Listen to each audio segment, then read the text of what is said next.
90% মুসলমানের দেশ বাংলাদেশ। এই বাংলাদেশে সরকার যেই আসে সেই কিছু না কিছু দিনের ইসলামের আমানত ইলমে দ্বীনের ক্ষতি করার ধান্দা করে। কারণ তারা যারা রাষ্ট্র চালায় ওরা তো মুসলমান বানানোর জন্য রাষ্ট্র চালায় না, ওরা রাষ্ট্রের চেয়ারে বসে রাষ্ট্রের মানুষকে চুষে শোষণ করে খাওয়ার জন্য। তখন তারা তাদের ক্ষমতাকে ধরে রাখার জন্য দাদা বাবুদেরকে খুশি করে মুসলমানের মৌলিক জোর কেটে কেটে দিন শূন্য করার পায় তারা একের পর এক ওরা এতে যায়। অর্থাৎ মানুষের জীবনের সকল কাজ তার নিয়তের উপরে নির্ভর করে। আমি ওয়াজ করতেছি, আমার ওয়াজ করাটা আমার নিয়তের উপরে নির্ভর করে। আমার যদি নিয়ত হয় বাহবা পাবো, হাদিয়া পাবো, হাউকাউ করব, চিৎকার দিব, চলে যাব, তাহলে আমার ওয়াজের নিয়তের কারণে আমার ওয়াজের পুরস্কার একরকম হয়ে যাবে। আর যদি আমার নিয়ত হয় ভালো, তাহলে ভালো নিয়তের ছোট ওয়াজের কারণেও অনেক বড় পুরস্কার আমি বলার মাধ্যমে পেয়ে যাব।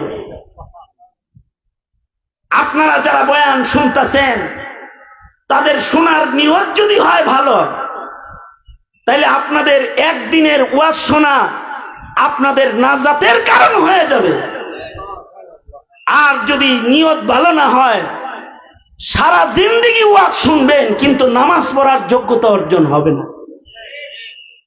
বহু ওয়াজের শ্রোতা এমন পাওয়া যায় যারা সকল মুফাসসিরদের তাফসীর মুখস্থ, যারা ওয়াজকে নাম্বার দেওয়া জানে কিন্তু ওয়াজের উপরে একটা সেজদা দেওয়া জানে না, ওয়াজের আমল করে একটা সেজদার আমল করা জানে না। সারা জিন্দেগি পড়েছে, সারা জিন্দেগি শুনেছে কিন্তু নিয়ত ভালো করে শোনে নাই। অথচ কেউ যদি ছোট্ট আমল করে নিয়ত ভালো করে, তাহলে ছোট্ট আমল তার নাজাতের জন্য যথেষ্ট হয়ে যায়। রুব্বা আমালিন সাগীরিন তুআজ্জিমুহুন নিয়া, রুব্বা আমালিন কাবীরিন তুসাগগিরুহুন নিয়া। নিয়তের কারণে মানুষের জীবনের ছোট্ট আমল বড় হয়ে যায়, আবার নিয়তের কারণে মানুষের বড় আমলগুলো বরবাদ হয়ে যায়। অনেক বড় আমল কিন্তু নিয়ত খারাপ হওয়ার কারণে বরবাদ। হাকিমুল উম্মত থানভী রহমতুল্লাহি আলাইহি নিয়তের আলোচনা করতে গিয়ে আজব একটা নুকতা বলেছেন। সেটা হলো এই যে মানুষের নিয়তের কারণে কখনো কখনো দেখতে মনে হয় গুনাহ কিন্তু সওয়াব হিসেবে আমল নামায় উঠে যায়। দেখতে মনে হইতেছে গুনাহ, নিয়তের কারণে সওয়াব হিসেবে আমল নামায় চলে যায়। আর দেখতে মনে হইতেছে সওয়াবের কাম, নিয়ত খারাপ হওয়ার কারণে কাজটা গুনাহের কাজে পরিণত হয়ে যায়। আজীব কথা তুলে ধরছেন। এইটা তুলে ধরতে গিয়ে উপমা দিচ্ছেন যে পৃথিবীতে মিথ্যা কথা হলো আকবারুল কাবাইর, কবিরা গুনাহ, কবিরা গুনাহ, যার একটি গুনাহ বান্দাকে দোজখের আগুনে ফেলার জন্য যথেষ্ট। এটা হলো কবিরা গুনাহ। আর এই কবিরা গুনার লিস্টের ভেতরে যেগুলো আকবারুল কাবাইর, বড় কবিরা গুনাহ, তার ভেতরে একটা বড় কবিরা গুনাহ হলো মিথ্যাচার, মিথ্যা কথা বলা। কারণ মিথ্যা উম্মুল মাআসি, মিথ্যার পেট থেকে হাজারো মিথ্যার জন্ম হয়, হাজারো গুনার জন্ম হয়। একটা মিথ্যার পেট থেকে হাজার মিথ্যা জন্মায়, একটা মিথ্যার পেট থেকে হাজারো পাপের জন্ম হয়ে যায়। একটা মিথ্যা কথার ভেতর থেকে হাজার পাপের জন্ম হয়। উম্মুল মাআসি, মিথ্যার গর্ভে গুনাহ থাকে, মিথ্যার পেট থেকে গুনাহ প্রসব হয়। এত বড় কবিরা গুনার নাম হলো মিথ্যা কথা। কিন্তু নিয়ত ভালো করে যদি এই মিথ্যা কথা কেউ কয়, সেইটা আবার গুনার লিস্টে যায় না। উদাহরণ দিতে গিয়ে হযরত থানভী বলেন, দুই ভাইয়ের কাজ্জা ধামা কিছু মিথ্যা কথা কইছে। দুই ভাইয়ের ভেতরে, দুইজনের ভেতরে, বন্ধুর ভেতরে আদাওয়াত, দোস্তি নষ্ট হয়ে দুশ্মনী পয়দা হয়েছে দুইজনের ভেতরে। এবার খালি বদনাম করে একজন আর একজনের। মসজিদের এই কোনায় একজন নামাজ পড়ে, ওই কোনায় একজন নামাজ পড়ে, মাঝখানে যদি থাকে হে বয়া বয়া হের বদনাম করে, ও বয়া বয়া হের বদনাম করে।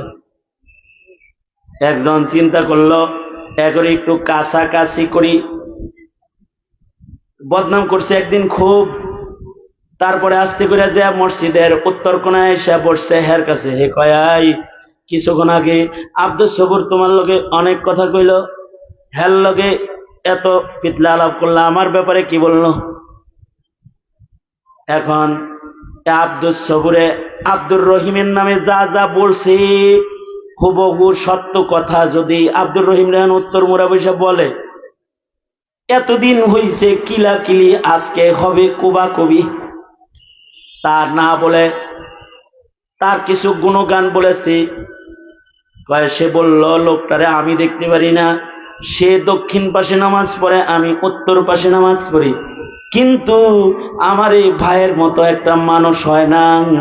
এই এলাকার কত দরিদ্র মানুষ যে তার দ্বারায় উপকৃত। ছোট্ট একটা মিশা কথা কয়ে দিচ্ছে। আবার ওর কাছে যখন বসতে কয় কি কইল রে তোর কাছে? কইল খুশু খুশুওয়ালা ইবাদত যদি এই মসজিদে কেউ করে আপনি ছাড়া আর কেউ না। দুই মিথ্যা কথা দিয়া দুইজনের বিরাট দূরত্বকে কমায়া কাছাকাছি এনে দিয়েছে। এতদিন একজন আর একজনের চেহারা দেখতো না, আসরের নামাজ পড়া যখন বাইর হইতেছে তো একজন আর একজনের সালাম আলকিটা দিয়ে দিচ্ছে। এবার সালাম আলকি দিছে, একদিন পরে আরো কিছু বইলে করে মুসাফা মহানাকা করে আনাইছে। এবার দুশ্মনী অপারেশন করে 10 দিন নিয়ামত তাদের দুইজনের ভেতরে স্থাপন করেছে, কিন্তু ব্যবহার করেছে আস্ত কিছু মিথ্যা শব্দ। এইরকম একটা মিথ্যা শব্দের উচ্চারণ নিয়ত ভালো হওয়ার কারণে, দুই ভাইয়ের বিবাদ মিটানোর কারণে এই মিথ্যার উচ্চারণগুলো অসত্য হলেও এর দ্বারায় কোনো গুনাহ হবে না, কারণ নিয়ত ভালো। আর যদি একজন আর একজনরে খাওয়ায়, আমার একজন 6 মাস খুব খাওয়াইছে, 6 মাস আমার একজন খাওয়াইছে, অনেক খাওয়াইছে, এমন খাওয়াইছে যে আমি তার উপরে দুর্বল হয়ে গেছি। পরে কয়েক লাখ টাকা ধার চাইছে। এরপরে যে ফোন বন্ধ করছে, এখনো ফোন খোলে না, আমার ফোন ধরে না। তার মানে হ্যার নিয়ত ছিল কিছু ধার নেওয়া, 15,000 খরচ করছে, তো 5 লাখ ধার দিয়েছে। পরে জানলাম যে আর একজনের সাথে এই কাম করছে, আবার জানলাম আর একজনের সাথে এই কাম করছে। কিছুদিন পূর্বে শুনলাম সে এখন দুবাই ব্যবসা বাণিজ্য করে। তার মানে এটা তার একটা কূটকৌশল, মেহমান নেওয়াজি শরীয়তে ইসলামের একটা ভালো আমল, কিন্তু সে ভালো আমলটা করেছে মতলব খারাপ লয়া, যে ভালো ব্যবহার করি খাওয়াই, পরে সিল্লা কাটটা লবণ লাগায় দিমু। ইন্নামাল আমালু বিন্নিয়াত। এত খাওয়ালো, এত ভালো আচরণ করলো, এত হাদিয়া দিল, সব হবে না, নিয়ত খারাপ। মানব জীবনের প্রত্যেকটা কাজ এরকম নিয়তের উপরে নির্ভর করে। এ কারণে দাওয়াত তাবলীগে কিতাবি তালিম হয়, একটা হাদিস হলেও ভাই তুমি শুনে যাও, লাভ কি? এই একটা হাদিসও বান্দার জিন্দেগির পরিবর্তনের জন্য যথেষ্ট হয়ে যেতে পারে। কারণ নবীজির ছোট ছোট হাদিসগুলো জাওয়ামিউল কালিম, এর ভেতরে কথা কম কিন্তু নসিহা বিস্তৃত। নসিহতগুলো জামে, ছোট্ট কথা কিন্তু নসিহতের সাগর এর নিচ দিয়ে প্রবাহিত হয়। এ কারণে আলেম উলামার কথা বৈশা শুনতে হয়, অল্প কথা শুনলে লাভ হয়। আলেমরা নবীর একটা হাদিস পড়ে, হাদিসটা ভালো করে শুনলে লাভ হয়, জিন্দেগির পরিবর্তন হয়।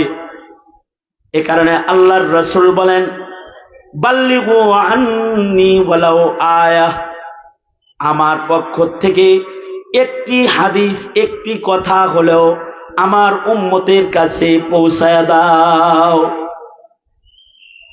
আপনারা যেন নবীর একটা হাদিসও নিজের সন্তানকে শিখাইতে না পারেন,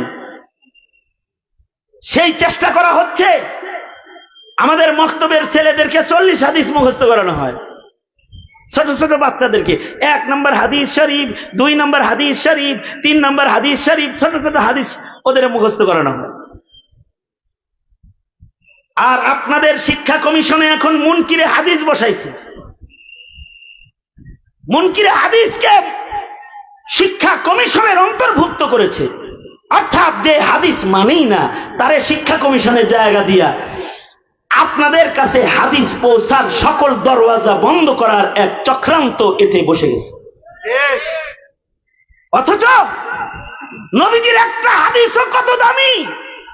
একটা হাদিস হযরত থানভী রাহমাতুল্লাহ আলাইহি বলেন, মাটির উপরে একটা গাছ লাগাইলে এই গাছটা যেমন কিছুদিন পরে পাতা দেয়, ডাল হয়, এটা ফুল হয়, ফল দেয়, যুগ যুগ এ গাছ থেকে যেমন উপকার হয়, মুমিনের কলবে যদি নবীর একটি কথাও বপন করে দেয়া যায়, ইলমের বীজ কলবের ভেতরে, কলবের মাটিতে যদি এটাকে বপন করে দেয়া যায়, এটা মৃত্যু পর্যন্ত এটা খালি ডালপালা গজায়া তাকে ছায়া দেয়, আলো দেয়, তাকে উপকার করতে থাকে, তাকে হিদায়াতের পথে চালায়। একটা কথা, ইলম তো এত দামি জিনিস, সেই ইলমকে বিদায় করার চক্রান্ত রাষ্ট্রীয়ভাবে হচ্ছে, আর এলাকার সাধারণ মানুষ এই নবীর হাদিস, আল্লাহর কোরআন সংরক্ষণের জন্য মাদ্রাসা লালন পালন করে যাচ্ছে। পক্ষান্তরে 90% মুসলমানের দেশ বাংলাদেশ। এই বাংলাদেশে সরকার যেই আসে সেই কিছু না কিছু দিনের, ইসলামের আমানত, ইলমে দ্বীনের ক্ষতি করার ধান্দা করে। কারণ তারা যারা রাষ্ট্র চালায়, ওরা তো মুসলমান বানানোর জন্য রাষ্ট্র চালায় না, ওরা রাষ্ট্রের চেয়ারে বসে রাষ্ট্রের মানুষকে চুষে শোষণ করে খাওয়ার জন্য। তখন তারা তাদের ক্ষমতাকে ধরে রাখার জন্য দাদা বাবুদেরকে খুশি করে মুসলমানের মৌলিক জোর কেটে কেটে দিন শূন্য করার পায় তারা একের পর এক ওরা এতে যায়। কিন্তু হুঁশিয়ার মুসলমান, আমাদের এই আগামীর প্রজন্মের দিনী ভবিষ্যৎকে নষ্ট করার সুযোগ ওদেরকে দেয়া কোন চালাক মুমিনের কাজ না। সঙ্গত কারণেই মাদ্রাসা রক্ষা করা এই মিল্লাতের প্রত্যেকটা মুমিনের জিম্মাদারি। কারণ এই মাদ্রাসার মাধ্যমেই জাতির কলবে ঈমানের, ইসলামের, ইলমের বীজ বপন হবে মাদ্রাসার মাধ্যমে। সুতরাং রাজনৈতিক দ্বন্দ্বের ঊর্ধ্বে থেকে জমিনের প্রত্যেকটা মাদ্রাসা সংরক্ষণ করতে হবে। করিমপুর জামিয়া ঠিক তেমন রাজনৈতিক দ্বন্দ্বের ঊর্ধ্বে গিয়ে এইরকম জামিয়ার মতো মাদ্রাসাগুলোকে মিটে যেতে দেওয়া যাবে না, তাহলে ইলম মিটে যাবে। পক্ষে থাকবেন তো ইনশাআল্লাহ, মাদ্রাসার পক্ষে থাকবেন তো ইনশাআল্লাহ।